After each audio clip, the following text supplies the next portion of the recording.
words of my mouth and the meditation of every present heart be acceptable in thy sight. O Lord, our rock and our Redeemer. Amen. Has anyone ever heard of the Semmelweis Effect? Well, you're going to today. Now, it's a rather important thing. It was named after a man whose name was, you could not make this a harder name, Ignaz Semmelweis. German by heritage, Hungarian by birth. He lived in the early to mid 1800s, and he was an obstetrician, a physician in Vienna. In fact, during his career, he was a pretty good physician. He rose to the rank of being given charge of a ward of the maternity ward of the Vienna hospital. Now, this is part of the reason why the Semmelweis effect exists. And I have to say, it sounds pretty neat to have an effect named after you. I don't think most people start out with that as a goal, but nonetheless, Ignaz Semmelweis will forever be known by the Semmelweis effect. In some ways, he was chosen. I think truly he was chosen by God, and through his vocation, this became abundantly clear. And it became abundantly clear in the way that Jesus teaches us about blessings here in the Sermon on the Mount. You see, Ignaz, is that going to be easier than hearing Semmelweis again and again? The good doctor, let's say. The good doctor had a problem. At that time in the mid-1800s, the maternity wards that he was working in the Vienna hospital had maternal mortality rates of up to 18 to 20%. Nearly 1 in 5 women who went into these places to give birth did not make it out or did not make it out without being terminal. And Ignaz and the rest of the doctors, well, they were somewhat ignorant as to the reason why. In his day, the doctors, of course, had figured out medicine. Everything related to the 4 humors that were in your body related to the 4 elements of the earth. And they knew this to be true, as much as they knew anything else. But one day, a tragedy befell our good Dr. Semmelweis. A friend and colleague of his died. And he died a couple weeks after performing an autopsy, as the doctors did. They did both of these things. They treated the living and they explored the dead. And during this exam, his friend, with the scalpel, had pierced his own finger, and from that became sick and died. And so turning this over in his head and trying to figure out what he could do about this very high mortality rate that was going on in his own hospital, Ignaz decided that it had something to do with cleanliness, something to do with the doctors moving from the mortuary and back into the birthing wards. Now, he was stumbling on to the germ theory of health and wellness, but he didn't quite understand it yet. He thought it had something to do with that, well, dead person. And so he said there were cadaverous particles of some way that these doctors were carrying from where they were to where they were going. And so he made it a point that he and everyone else in his ward of the hospital, before they went into labor and delivery, would take their hands and wash them in a chlorine-based solution. And mortality rates for women dropped from near 20% down to sometimes as low as 2%.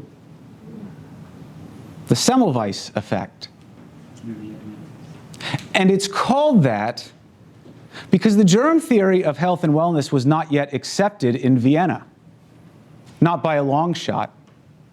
In fact, the doctors of Vienna were somewhat taken aback and really, well, they were, let's say, put off by this idea. Because they were men of privilege, they were men of wealth, and they were men of class. And to even say that their hands could be dirty enough to make someone sick was below them. It had nothing to do with the 4 humors that they knew caused everything anyway. And so not only did these fellow doctors not adopt this cleansing of the hands, but they ridiculed Semmelweis. They excluded him. It cost him his job at the maternity ward. The Semmelweis effect is in fact the idea that when new information is presented, even new information presented with evidence behind it, if it goes against the greater thinking, it will not only be rejected, but it will be forcefully rejected. So Dr. Semmelweis after he was driven out of his hospital, after he was driven out of Vienna, kept persisting in his call that doctors everywhere do this. And he just wouldn't stop talking about it. And the more that he talked about it, and the more that his colleagues seemed to ignore him or ridicule him, the angrier he got about it. Because he was watching people die, and he felt they shouldn't have to. Women in the streets of Vienna would do everything they could while he was still working at the hospital not to go to the other ward. Sometimes, if they were assigned the other ward, they would try to give birth in the street before they went in. And he had a problem with this, as he should. He saw it as wrong. He saw it as unrighteous and unjust, as it was. And it cost him everything. So much so that after all this pent-up anger was expressed and all of this frustration and all of this yelling at his colleagues for something that to him seemed so obvious, conspired on by another colleague who lured him to come see his new mental institution, he was taken into custody and he was admitted against his will. Now, the true irony of Dr. Semmelweis's life is, during that initial entry into the mental institution, he was beaten by the guards, as was standard practice, and he received a cut on his hand. And the cut became gangrenous and infected, probably because the doctor who saw him for his wounds hadn't washed his hands. And he died some weeks later of the very infection that he helped prevent for so many others. Now we have the Semmelweis Effect.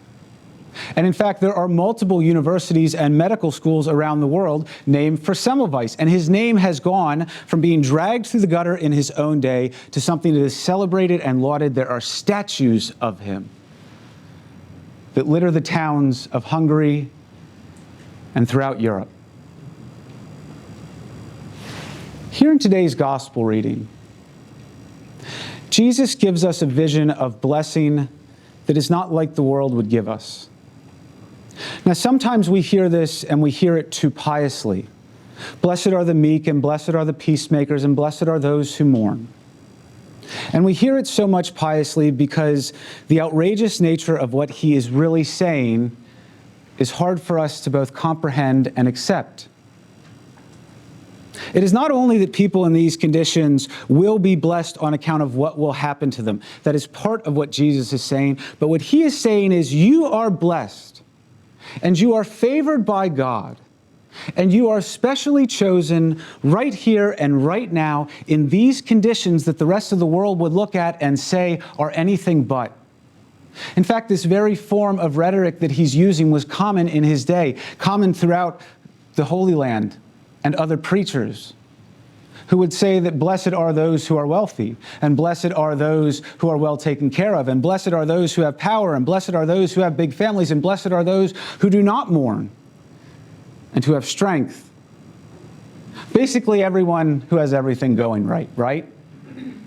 Because sometimes that's what we associate the word blessing with. And so we hear these words of Jesus, and sometimes we take them as, this is something I can try to be a little bit more like, so that this good thing might come later. But that's really not what Jesus is saying at all. Look to Dr. Semmelweis, a truly blessed man. Not because he headed a maternity ward, not because he was a respected doctor at some point, not because, well, all of the other good things in his life. He was a blessed man because he thirsted for righteousness and justice, and it cost him everything. And in that moment of the world rejecting him as foolish, God was lifting him up and drawing him to himself as one who was appointed to do something, as one who was favored. One time, towards the end of my first call, I received a gift from a woman in my congregation named Mary, and it was one of these sort of placards that you find sold at like Hobby Lobby. It's a nice gift, and we still keep it displayed, but I've always thought it was a little bit incomplete. It said, God's got a plan, and it's all good. And that's true. Because blessed are the meek, and blessed are the mourning, and blessed are the peacemakers, and blessed are those who thirst for righteousness. However, some of that goodness is based on the trial that they currently undergo. And if that seems strange and foolish to us, that's okay. We're human, and that's how we naturally react to it. The Semmelweis Effect, maybe, in action.